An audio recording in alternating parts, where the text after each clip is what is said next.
Nous vivons à une époque où les Néphilim et les anges déchus perdent leur place dans les cieux et descendent sur la terre. Avant qu'ils n'arrivent, vous avez intérêt à être transfigurés à la ressemblance même de Jésus. Très bientôt, ce que vous appelez la démocratie ne voudra plus rien dire, car ils contrôleront tout. Avant de continuer cette vidéo, nous voulons vous dire merci de regarder nos vidéos. Si vous souhaitez soutenir cette œuvre, vous pouvez écrire au numéro qui s'affiche à l'écran. Également, vous souvenir que nous avons notre librairie chrétienne où nous avons écrit plusieurs documents déjà aujourd'hui, parmi lesquels les généraux de Dieu. Donc, le lien dans la description de cette vidéo ou bien écrire au numéro qui s'affiche à l'écran. Avant de continuer cette vidéo, n'oubliez pas de vous abonner à la chaîne et d'activer la cloche de notification. Que Dieu vous bénisse et bon visionnage. Nous sommes sur le point d'être transfigurés et nous sommes en train de l'être. Vous comprenez ce que je dis? Les deux affirmations sont vraies. Vous êtes en train d'être transfigurés. Quelqu'un a dit, Dieu soit loué, je ne suis plus ce que j'étais. Combien parmi vous savent de quoi je parle? Combien savent ce que certains d'entre vous ont vécu? C'est une affirmation puissante. Amen. Alléluia. Car autrefois, nous étions prompts à juger. Amen. Vous vous dites, oh, tu as tellement de chance. Regarde ce que tu me fais subir 1 an plus tard. Parce que tout juste 1 an plus tôt, mon Dieu, vous savez quel était le salaire que je gagnais. Amen. Mais merci mon Dieu, ce passé que j'ai connu est mort dans la gloire. Je suis en train d'être transfiguré à l'image même du Seigneur. Comprenez-moi bien. Alléluia. Vous savez, lorsqu'ils ont regardé autour d'eux, il n'y avait plus d'Élie, il n'y avait plus de Moïse, il n'y avait que Jésus. Vous me suivez? Il n'y avait que Jésus. Parce que dans la dimension de la gloire, il ne peut y avoir que Jésus. Je répète que dans le royaume de la gloire, il ne peut y avoir que Jésus. Amen. Ici se trouve la gloire du Dieu incorruptible. Amen. Il est le reflet éclatant de la gloire du Dieu vivant. Il emmène 3 hommes, Pierre, Jacques et Jean, sur la montagne de la transfiguration. Pourquoi en emmène-t-il 3? Parce que les 9 autres n'étaient pas prêts. Je vous le dis, écoutez-moi bien. Amen. Laissez-moi vous dire une chose. À l'époque où nous vivons, vous êtes responsable de votre propre niveau de faim envers le Seigneur. Je ne peux pas avoir faim à votre place. Écoutez-moi. Amen. Il y a des dimensions où Dieu permettra aux autres de prier pour vous, mais il y a des dimensions où Dieu ne vous emmènera pas à moins que vous ne priez pour vous-même. Est-ce que vous saisissez ce que je dis? Jésus avait 12 disciples, mais 3 seulement ont été emmenés sur la montagne de la transfiguration. Je ne sais pas à qui je m'adresse aujourd'hui, mais j'espère que quelqu'un va faire violence au royaume, faire violence au Saint-Esprit et dire, Saint-Esprit, le diable est un menteur. Je veux aller dans des dimensions avec le Seigneur où je n'ai encore jamais été. Comprenez-moi bien. Amen. Si Dieu doit utiliser quelqu'un, pourquoi pas moi? Oh, allez-y, manifestez-vous. Amen.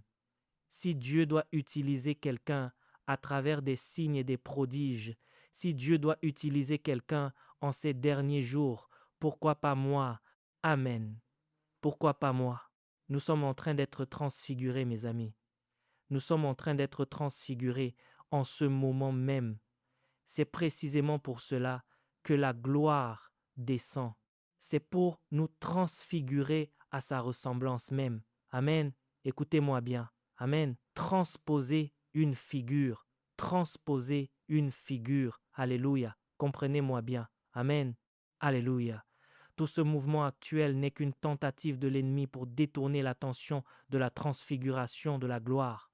Le seul mouvement de transformation que Dieu approuve, c'est d'être transfiguré à l'image de son Fils bien-aimé. Toute autre transformation est démoniaque. Écoutez-moi bien. Amen. Le diable est un menteur.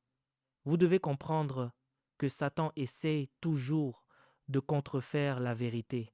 Vous devez être assez spirituel pour comprendre pourquoi ce concept de transformation est devenu si puissant aujourd'hui. Pourquoi? Parce que nous vivons à une époque où les Néphilims et les anges déchus perdent leur place dans les cieux et descendent sur la terre. Et avant qu'il n'arrive, vous avez intérêt à être transfigurés à la ressemblance même de Jésus. Car si vous ne l'êtes pas, ils se nourriront de votre chair. Ces anges sont cruels. Ils n'ont pas d'âme, ils sont méchants. Il n'y a qu'un seul être de lumière dont ils ont peur. Yeshua, il est un être de lumière.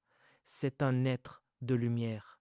Je dis bien Yeshua, il est un être de lumière. Et il est allé sur la montagne de la transfiguration. Comprenez-moi bien, saisissez-vous ce que je dis. Amen. Vous devez comprendre tout ce phénomène. Quand vous êtes prophète, vous comprenez pourquoi cette folie surgit tout à coup. Les hommes vivent sur terre depuis longtemps, et pourtant, on n'a jamais vu un tel niveau de folie où des garçons deviennent des filles et inversement. Pourquoi cela arrive-t-il? C'est parce que Satan essaie de contrefaire le chapitre 17 de Matthieu. Saisissez-vous ce que je dis. Il essaie de contrefaire le seul vrai mouvement de transformation. Oui, il y a un mouvement de transformation dans la Bible, mais ce n'est pas celui qui détruit vos enfants. Même dans cette situation, il y a une prophétie pour ceux qui peuvent entendre ce que l'Esprit dit. Si nous ne laissons pas le Saint-Esprit agir, si nous ne prenons pas de décision, rien ne changera. Écoutez-moi. Quand vous êtes à mes côtés, je vais vous dire la vérité, parce que je veux que vous grandissiez. Comprenez-moi bien. Amen. Et je vous le dis, j'ai grandi. J'ai plus grandi par les décisions que j'ai prises concernant ma marche avec Dieu que par l'imposition des mains de qui que ce soit. Oui, absolument. Écoutez-moi. Amen. J'ai découvert que personne ne peut vous imposer les mains au point de vous forcer à prendre la décision de crucifier votre chair.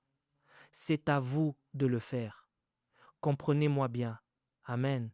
Vous ne direz peut-être pas Amen aujourd'hui, mais c'est une excellente prédication. Écoutez-moi bien. Alléluia.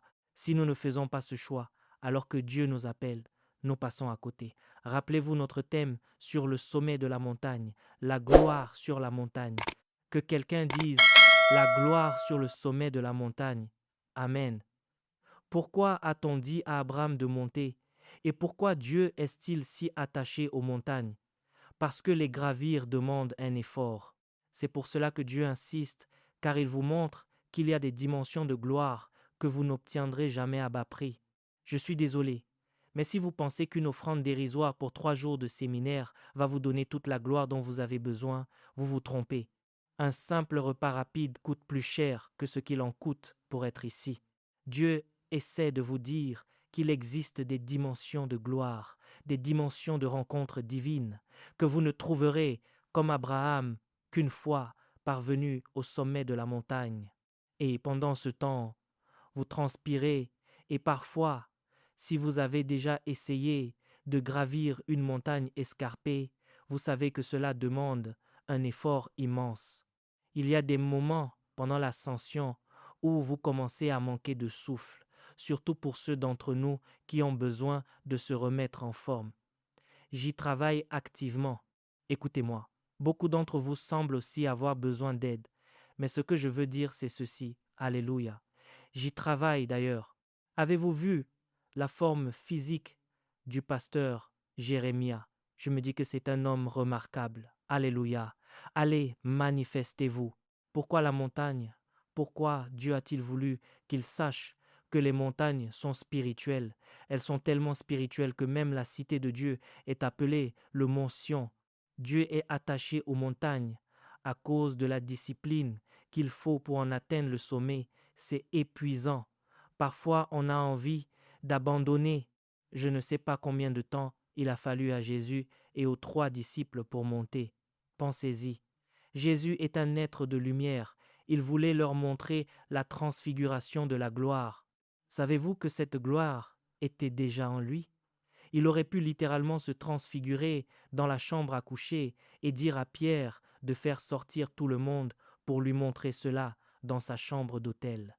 Non, il voulait qu'il paye le prix pour ce qu'il s'apprêtait à révéler.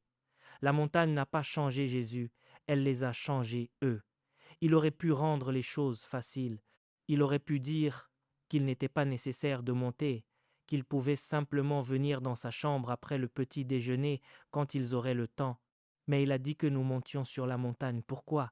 Parce que j'ai besoin de voir l'effort.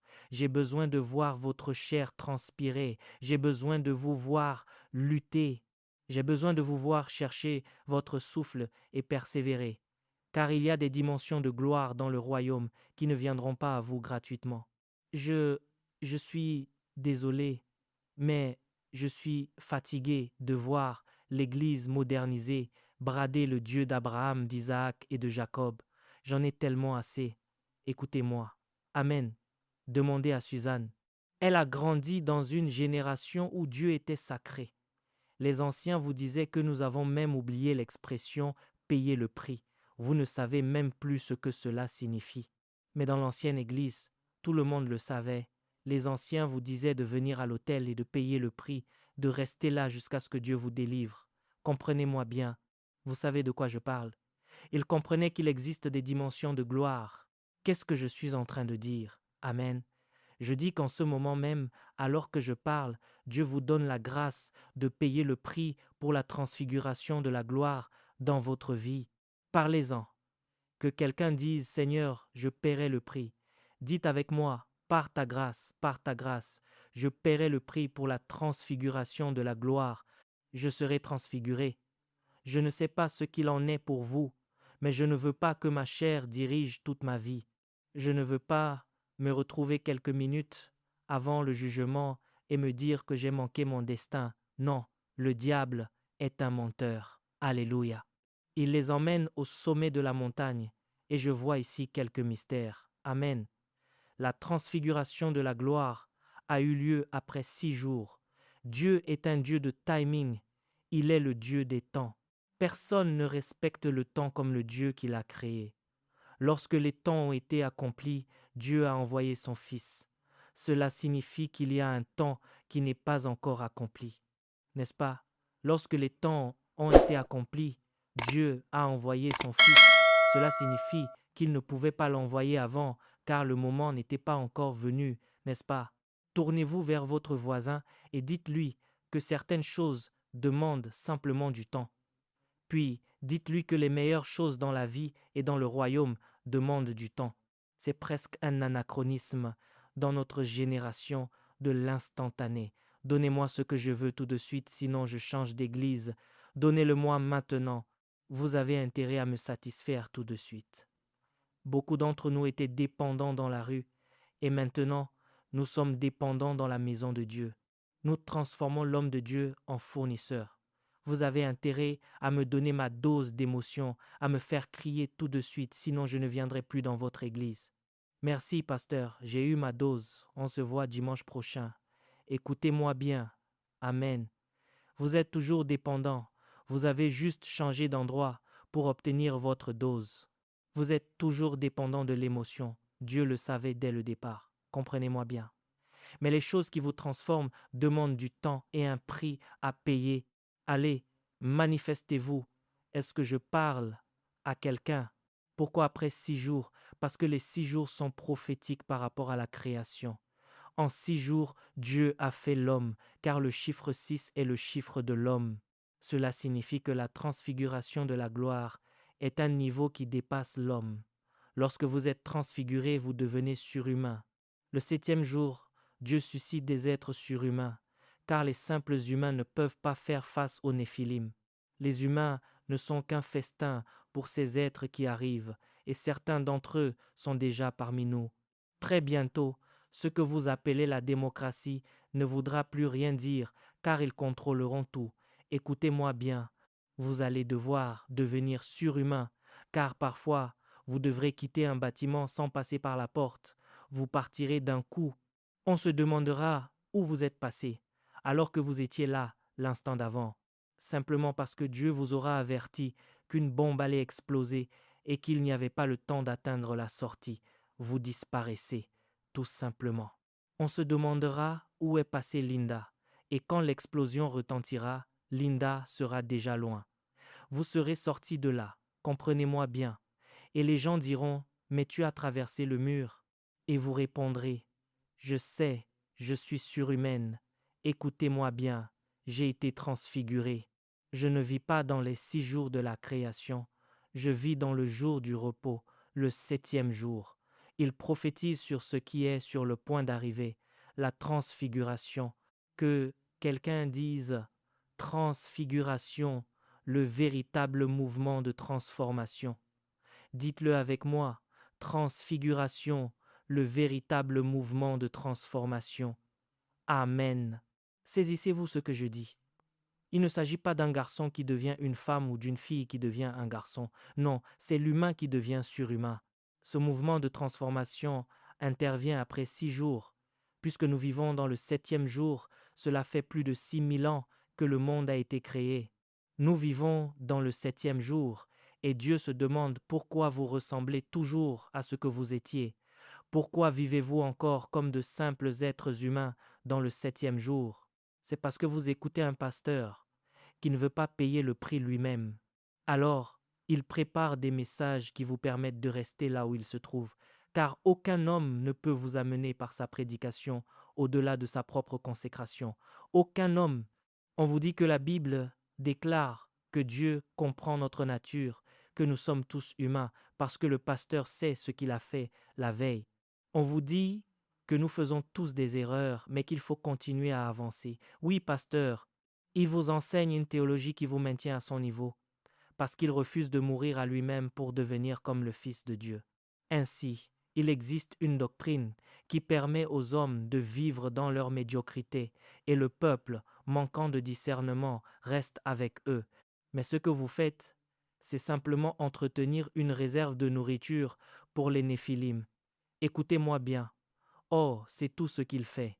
Il ne dirige pas une église, il gère une cellule de rétention pour les Néphilim. Quand ils arriveront, ils trouveront une église dirigée par la chair et ils commenceront à s'en nourrir. Et quand vous crierez à Dieu en demandant ce qui se passe et pourquoi l'enfer s'est déchaîné, Dieu vous répondra « Je vous ai donné toutes ces années pour être transfigurés, mais vous avez continué à choisir la chair. Maintenant il est trop tard, ils sont arrivés. Je peux encore vous sauver, mais ce sera de justesse.